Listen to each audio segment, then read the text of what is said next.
Taká malá ukážka, akú vzácnosť som dneska dostal za úlohu nabrusiť. Dostal som nôž Škoda, pretože je vyrobený zo škodováckej ocele, teda z listového pera z nejakej starej Škodovky.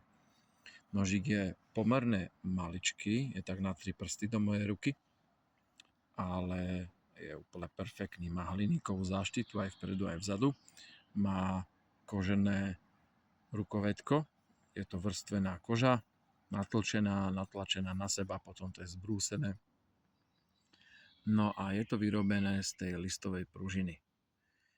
A túto stranu som leštil, keď som si ho preberal, tak kolega mi ho dovolil, že ho môžeme nabrusiť a vyleštiť.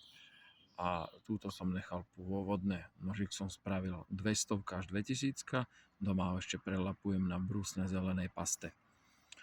Tuto vyskúšam ešte zaleštiť ho z tú sklenenú vatu, alebo ako sa to nazýva.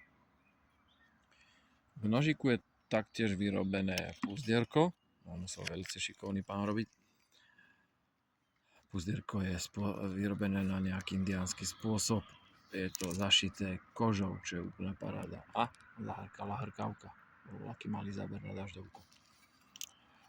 A nožík má takzvaný indiánsky rybársky výbrus, keďže to je vybrusované na rybách, je tam spravený konvex.